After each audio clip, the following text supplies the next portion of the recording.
Hi everyone, welcome to my next podcast. I have my brother Alec Hey, with what's up? me again. And since it's Black History Month, I thought we'll touch on the history of our hip hop heroes. You all know NWA started out in the 80s and Public Enemy on to the 90s with Biggie and Tupac, and then modern day people like Kendrick and J. Cole. So we're just going to start with 1980s. And just reference a lot about NWA. We all saw the movie, so let's get to it. So, and I have a few notes here as well. In the late 80s, Public Enemy had already kind of, redefined the genre by just talking more about pro-black things, and they were intelligent, socially aware, and politically charged. With NWA, which we weren't even born yet, but just seeing the movie and listening to their songs and stuff, we saw that they talked about their life growing up, and they were really honest about how they grew up in South Central LA at the height of the epidemic, and the poor living, the ghettos they lived in, and everything. What do you know, Alec, being 19 and growing up in the early 2000s? What is your take on NWA? NWA, they were definitely influential, and even though they talked about drugs and violence in some of their music, they were still being lyricists at the same time. They talked about their life growing up in the bad parts of town, and I think they're great at what they do. And when they can talk about that and stay on topic like that, I think they're just very good at rapping. And who was all in the group? I know there was Eazy-E, Dr. Dre, Ice Cube, DJ Yella, okay, and MC Ren. I feel like there were a couple of other more people, but I'm going to put the picture. I think it was all. I'm not on here. I think it was. I'm not sure there was more, but I know the original group was them 5. Okay, 5. I think I saw a picture with like 6 or 7 people, but Oh, for real? yeah, but we'll see when I upload the picture. Anyways, I really liked that they were that honest in their music, and they weren't afraid, to speak about their lives and their feelings about, politics and how people were treating the black community and racism and everything. So to me, that's a true artist. Artist, what you feel within inside, or artistry is what you feel inside, and you should be able to, showcase your feelings and your thought processes and make the statements that you want to make. So, do you have anything else to say about NWA before I move on? Like you said, I see them as a true artist if you're able to tell about your feelings more than talk about other topics like your life or anything. But if you talk more about your feelings, I see more as a true artist. Right, and I agree. So moving on to the 1990s, we're going to talk about Tupac and how he was a central figure in the West Coast hip hop for his very conscious lyrics. I know he's one of your favorite rap artists. Yes, I would say he's one of my favorite too of the 90s. So what do you like about Tupac? Tupac, I see him more as a poet than a rapper. A poet uses emotion in their work, but a rapper just talks about any other topic like money, cars, their life, sex, drugs, violence, all of that. But a poet uses emotion and gets emotion out of the audience. Yeah, when I look more into Tupac, and see that they also mentioned he had a poetic drive to deliver his words, and we all know that he went to an art school and things of that nature, and he was in movies, so he really did it all. He had a level of self-empowerment that made people want to listen to what he had to say. And I really, love that he advocated, the well-being for Black people overall. So that's my favorite quality about him, that he stood up for us and shed light on the communities and the injustices and everything. And to top it off, I really love his wordplay and his music and just the overall production of it all. So he's one of my favorites, and I feel like he kind of paved the way to my modern day favorite artist, Kendrick Lamar. I see some parallels between the two. So yeah, J. Cole too. Yeah. So another artist in the 1990s is Biggie Smalls. And do you say you also like some of his work? Biggie, yes, Biggie's like my 5th favorite rapper. I like how he's like talking about coming from a bad life, going up to the top, because he's definitely one of the top rappers. He also talks about his life as well. Yeah. And he was inducted into the Rock and Roll Hall of Fame, which I didn't know until I looked more into him as well. And then another thing that I really like was that he was able to, talk about himself rather than sometimes the same, strip clubs, drugs, and getting money and stuff. Like, if you listen to some of his songs, he often talk about himself, his skin color, his body, just everything. And I feel like not a lot of artists do that, talk about themselves that way. And so, yeah. I like that's something different that, made him stand out from others. On to JayZ. Someone you're probably more familiar with since you was born in the early 2000s. But he started in the late 90s. He started in 1996, I think. Okay, he started in the late 90s, and then we're still going in the early 2000s. Is he still releasing music, or did he retire? I think retired now. I think he is. I'm not exactly sure. I know a couple of people say they retire and then they come back, so I don't know who's back or not. So, so JayZ, as we all know, is the first billionaire hip-hop artist, which is amazing. And he produced 2 other billionaire African-American artists, Rihanna and Kanye West. Yep. So he's another that I believed, started at the bottom, used to sell drugs, and now look at all the success he has made. That is amazing. That's beautiful.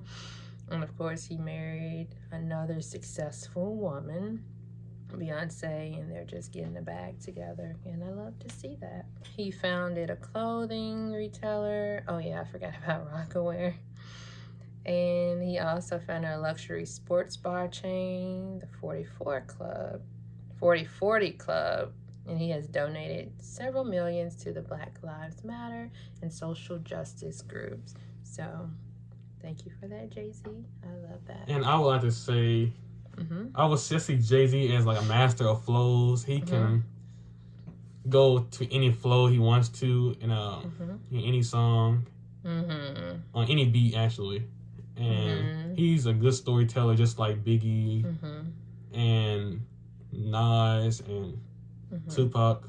I agree. So yeah. Yeah, some of my favorite songs of JayZ, I would say, is Otis, Inward in Paris, the song with Justin Timberlake, and some other songs with Beyonce. My favorite album of JayZ is Reasonable Doubt. His first album, and a lot of people say this is his best album, and I believe it is too. It's a great album. Okay, well, I need to listen more to his albums because I'm just more familiar with like his top, releases. On to the early 2000s, one of my favorite people, Outcast. I really love Andre 3000, and then his work with Big Boy. I love that how different they are, but together they make like such incredible music. And they're very different from other artists. Like, you see how different their artwork is, their videos, their style, their rhyme schemes, everything. They played a major role in hip hop. And they're from Georgia. And I remember in the early 2000s when I was still in high school, Georgia was like the scene, specifically Atlanta. Like, they had so many artists come out of there. Like, you saw the movie ATL. Yes. It was like very much during that time. So what is your take on the Outcast? I know you don't know that much about them. Yeah, but I know they have good music, incredible music, and their production is good. And I would like to say, they're like the king of Southern rap, in my opinion. Became at the top of Southern rap. Just dominated the scene. They dominated it, yeah. And they were different from other Southerns that rap. So I think that's what made them become more popular. You know.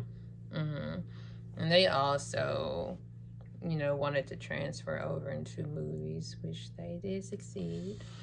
And Andre, he also played in, I think it was called Brothers or something. It was the Four Brothers. Four Brothers, I think. And yeah, that's one of my favorite. I love that movie.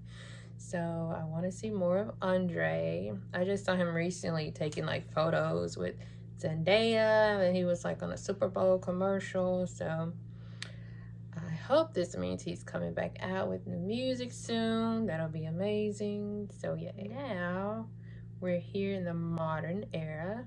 So let's talk about my favorite, Kendrick Lamar. Kendrick. And I know you like Kendrick as well. So for me, I really just enjoy, how intellectual he is with his lyrics and how he wants it to be known, the oppression we still face today. And he shed so much light. Pretty much, I think he dedicated his entire career to that. Or that's my take on it. Even the visual effects in the videos, I feel like you have to really dive in deep mentally to understand what he's trying to convey in his messages to us. And so I really like that music that makes you, really think about stuff. So I think he's doing a really great job about that. What makes you like Kendrick? Kendrick, he's going to be very influential in a few years. And I could tell a lot of his work is influenced by Tupac because they're both on like the deep level lyricism.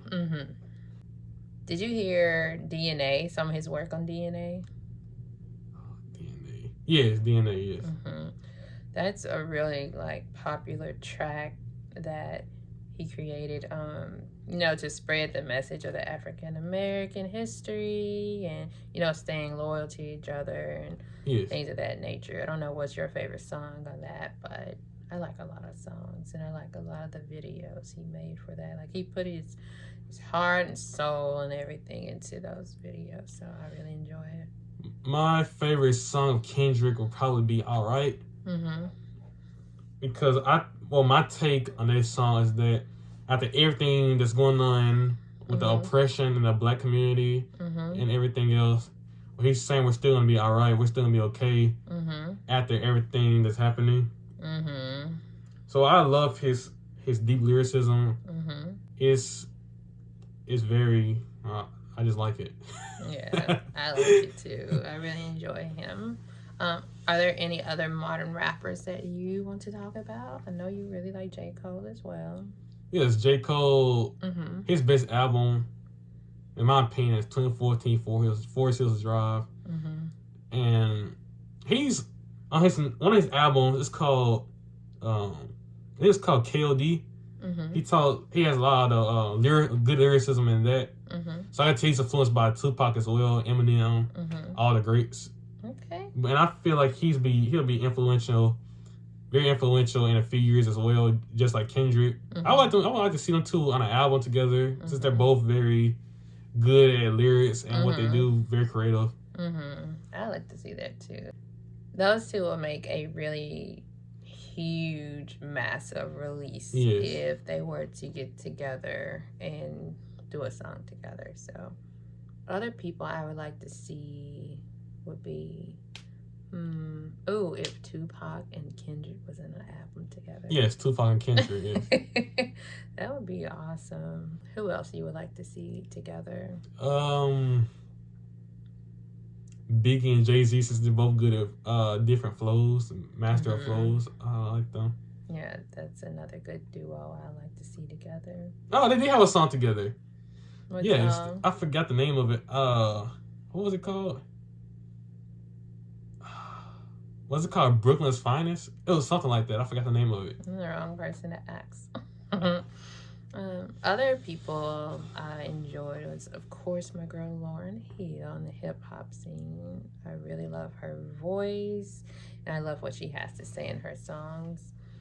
And the Roots. I really want to dive deeper into, their songs, and I really love, what's his name? Questlove. Yes, he's super talented, and at some point I'm probably going to take the little class that the celebrities have that you can take and just watch, the pre-recorded videos of them to like make beats and learn how to sing or learn how to write lyrics and just things of that nature. So Questlove, he's amazing. But anyways, is there anything else you want to talk about before we close out this hip hop era?